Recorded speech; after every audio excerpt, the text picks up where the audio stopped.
You don't need a massive inventory or a ton of cash to start vending at card shows. I'm going to break down exactly what you need to get started with your first show.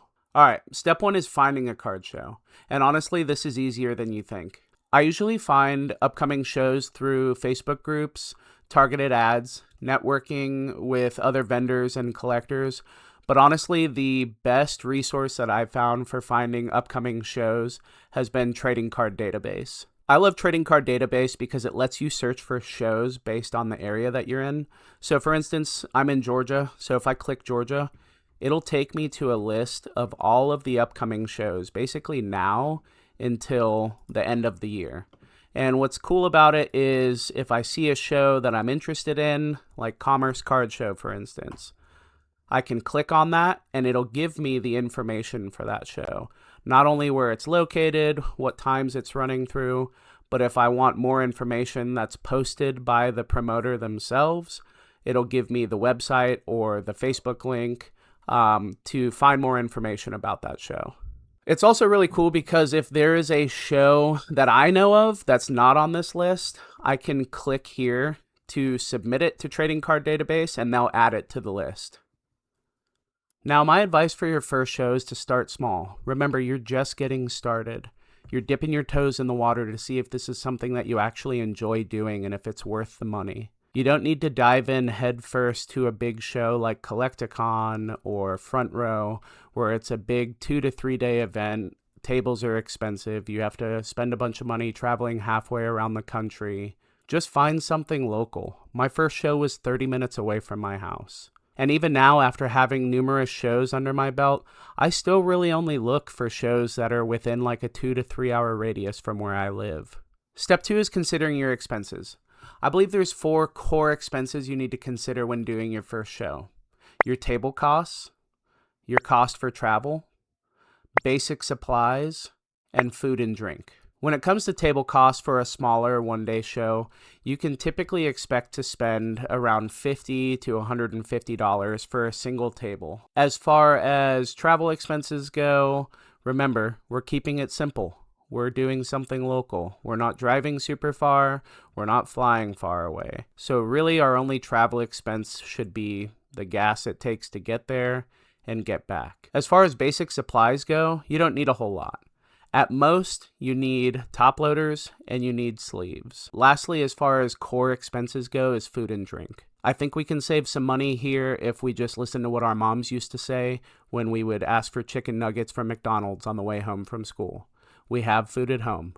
So try and eat a good breakfast before you do the show, and then pack you a peanut butter and jelly to eat for lunch while you're at the show. A lot of the times you're either too busy or don't have somebody that can watch your table to go out and get food while you're there. And then if you buy food from one of the concession stands or vendors that a lot of these shows often have, you're going to overpay and it's going to really cut into your margins. So make sure to pack some snacks, pack some drinks, bring a little ice chest or a cooler bag if you can, to help save some money in this area. You're probably wondering why I didn't mention a case or a binder as mandatory expenses. And that's because I just don't think that they're mandatory. I think they're very convenient and great to have. I use usually between 2 to 4 cases when I do my shows. But if you're just starting out, you don't need them. If you really wanted to simplify things, you could get a sheet of plexiglass, put your top loaders out on the table, and put the plexiglass over them. If you have extra binders laying around that you're not using, great. Fill them with cards and let people look through those. People love flipping through binders at your table. But if you really want to get a case, you don't have to splurge on an expensive Zion case for your first show. It might be something to work up to eventually. But in the meantime, there's lots of great options. You can find a case on Amazon for around $100. Some of the most seasoned vendors with thousands and thousands of dollars in inventory still use just the basic case that you can get on Amazon. Other optional expenses to consider that would be nice to have eventually, but you don't necessarily need for your first show, are stickers to put prices on your cards, which I think should be one of your first optional expenses that becomes more of a mandatory expense, because it's just personally a pet peeve of mine when I go to a table and the vendor doesn't have any of their products priced, but it's not a requirement. Tablecloths to cover your tables to give your table a nicer look. Still not mandatory, but it does look nice. And lastly, a plastic shelf if you plan on bringing a lot of sealed product to the show that you want to display. Now, by no means is this a comprehensive list of everything you could possibly ever need or want when you're doing a show. The goal of the video is to just give you the basics on what you need to get started vending your first show. The hope is that you get your first show under your belt and you figure out what worked, what didn't work, what you could bring that would make things better or more appealing to your customers. Now, I'm by no means perfect or have it all figured out, but these are things that I've picked up on just from doing shows myself. I try and do at least one show every month, so I want to share what actually works. So if you're trying to get into vending or selling cards, be sure to follow along. Step 3 is figuring out what to bring. A lot of people tend to overcomplicate or overthink this, and it ends up being something that holds them back from doing their first show. Just bring what you have. I did my first show with a $400 collection and some extra singles that I had at home. You don't have to fill your case with $10,000 PSA 10 grails. There's probably more buyers there that are looking for singles for their binder collections that are $50 or less than someone that's coming to spend $10,000 on one card. A big key with your inventory is organization. I mentioned bringing stickers as an optional thing, and I think that's a great idea if you want to spend the money on that. But if you don't want to spend the extra money on stickers to price out your cards, at least build a list on Collector or TCG Player to have your prices ready in case somebody asks. Another important thing that you need to bring with you is cash and other payment methods. You need cash so that you can make change for people, but also so that you can buy. Shows are a great way to take in new inventory. As far as other payment methods go, you can use Venmo, Cash App, PayPal, Zelle, Apple Pay.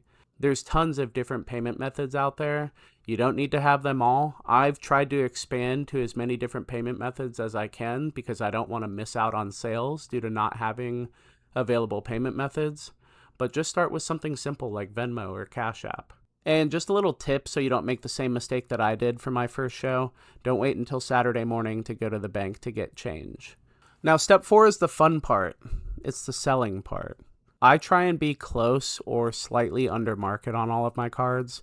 I want to price my cards to move, not to sit. Now, if you're a collector and the goal of the show for you is to just sell off a part of your collection that you're no longer attached to, that's fine. You can price them at what you want, and if they move, they move. If not, great. But my goal whenever I take in new inventory is to move it as fast as I can. Remember, you're selling something that somebody wants, but there's tons of other people in the building that probably have the same or something similar. So you want to make your table appealing to your customers. You don't want it to be messy. Try and be as organized as you can. Try and be personable. That's super important. If you can be personable and have a decent, basic conversation with people that walk up to your table, or at the very least, greet everybody that walks up to your table, you are leagues ahead of a lot of other people that are vending at the card shows. Being approachable and personable at a card show can pay dividends. Not only will you sell products that day, but you can start to build relationships and network with other people that are at shows regularly or other vendors. And so I think it's just extremely valuable and often overlooked to just be somebody that can have a conversation with somebody that walks up to your table. Step 5 is mistakes. The 3 biggest mistakes that I see is people overpricing their inventory, having a messy or unorganized setup, or just not engaging. If you can fix or avoid those 3 things, you're already ahead of most beginners. Step 6 is setting expectations, and this can be tough for a lot of people. Your first show might not be crazy, and that's normal. You're learning what sells, meeting new people, and getting experience. The point of your first show is to just get it over with. Figure out what went well, what didn't go so well, and ways that you can improve. In closing, if you've been thinking about vending a show, just go for it. It's a lot more doable than it seems initially. If you thought this video was helpful, be sure to hit the like button and subscribe for more. And remember, cards are fun and business is great, but nothing matters more than your relationship with Jesus. He loves you. Stay grounded, and I'll see you next time.